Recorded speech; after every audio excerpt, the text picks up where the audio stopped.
The PC open beta for Call of Duty World War II happened this weekend, and over the course of 2 days I played for 15 hours, reached max rank, and unlocked every gun in the game, trying out all of them.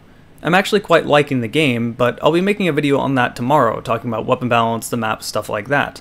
For this video I want to focus specifically on the PC port. So again, if you want to hear me talking about the actual game, wait till tomorrow and I'll make a video on it. And if you're watching this later, I'll probably put it down below in the comments, and I will link it at the end screen, where you can look over at that video if you don't care about the PC port. But let's talk about the port. Moving on to hackers later on in this video, talking about how the port actually runs on a computer right at the very beginning to get that out of the way, because there is a lot to talk about. Let me preface this by saying, yes, I am aware this is a beta. I know a lot of people are going to leave a comment saying, it's just a beta, that should be fixed before launch, but let's be real, a beta this close to launch is not a beta, it's a limited time demo, and this happens every single time. The problems we see in this beta are going to be in the game full launch. Optimization issues in betas stay till full launch when they're not actually betas but instead limited time demos, and that's what this is. At most, what this beta is really doing is stress testing the servers, and we might see a few small weapon tweaks between the beta and the final game. But overhauling the engine for better optimization certainly is not something that's going to happen if they make any changes at all. Call of Duty has firmly been a console franchise for quite a while now, and the PC ports are usually not very good. They aren't made with the whole idea of running well on a PC immediately, they're console first, port of the PC second, and this is really no exception. It does run a little bit better than the previous Call of Duty games, but it's still pretty ass on PC. I have a 980 Ti, an i7-3820, 16GB of RAM, and was running the game off an SSD, and I was still having issues with this game. After tinkering with settings for a while, I did get it to run at 1080p 60fps with no stuttering and completely solid, but I really had to lower some settings and had to mess with it a lot. With the hardware I'm using, I absolutely should not have to lower it this much. This isn't Battlefield 1, and it doesn't look graphically amazing. Granted, it's not an ugly game either, it's just the middle-of-the-line average game as far as graphics are concerned, and the requirements to run it are way higher than what we should get. It really does feel like they just took the Call of Duty engine and modded the hell out of it. It feels like an inexperienced modder just made Call of Duty look a little bit better. As a result, as I stated, you need a much beefier PC than you really should have to in order to run this game well. Even with my setup, as I said, having a 980 Ti, I can't max the settings or it stutters like crazy and the frame rate goes all over the place.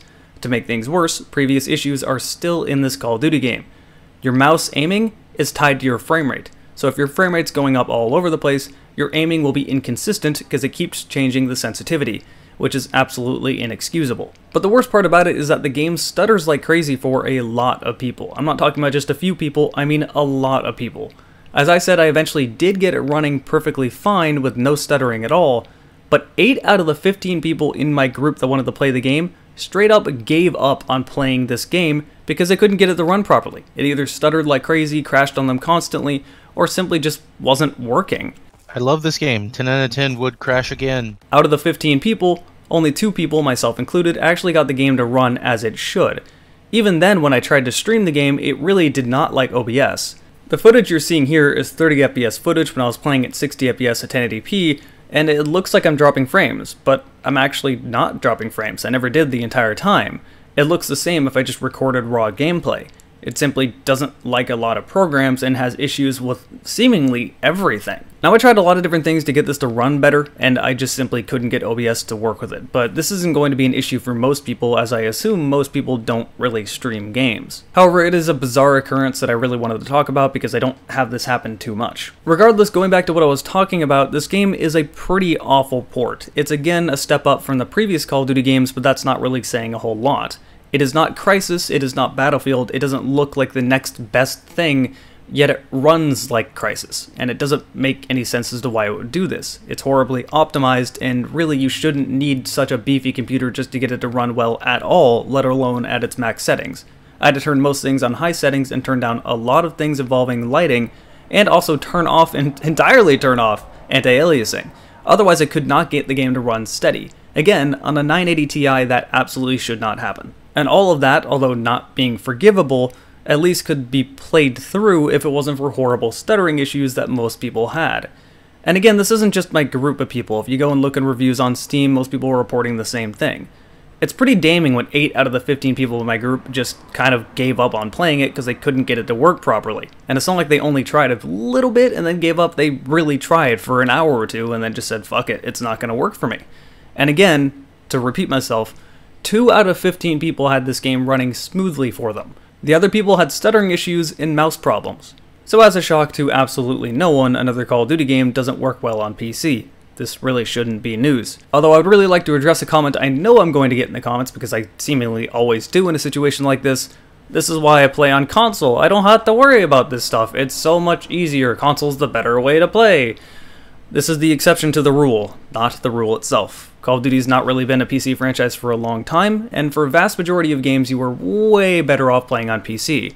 I do plan on getting Call of Duty World War II, but not on PC. I'm going to be getting it on my Xbox One, which at least gives me a reason to use it for more than just Halo, but I really don't want to have to. I really don't want to have to use a controller. I would like to use my mouse and keyboard. I would like to have a higher resolution. I would like to have it run well. I would like to have a good PC experience because that's way better for a first-person shooter, especially one as fast as Call of Duty is. Unfortunately, this is not really something I plan on doing, thanks to all the port issues, and on to my second point, all the hackers. This game was made by Sledgehammer, and this could also apply to Infinity Ward. Basically, any Call of Duty game not made by Treyarch seems to get plagued by hackers rather quickly. In this open beta, it started getting absolutely ridiculous how many hackers I came across, to the point of where I started posting about it on the game's subreddit. This got 3,500 upvotes, and places like PC Gamer started picking up and reporting on my post. Within said post, I put a Twitch clip of a blatant aimbotter in there, and they're really not even trying to hide it. Alright, now I get it. It's an open beta, there's no repercussions for people that are hacking in an open beta. They can make a new account and immediately try this free game, download it, start hacking again if they get banned. It's no big deal there. And a lot of people have been citing it's just a beta, it's an open beta, it won't be as bad in the final game. And it might not be quite as bad, but they're forgetting something. Advanced Warfare had the same problems. Not the beta, the full game. This is not really something I see being fixed because seemingly Sledgehammer and Activision don't care to fix it. Since Treyarch uses their own anti-cheat system, they seem to be the only ones that actually care to stop hackers. If it's made by Infinity Ward or Sledgehammer, hackers seem to come out of absolutely nowhere and destroy the game for everyone.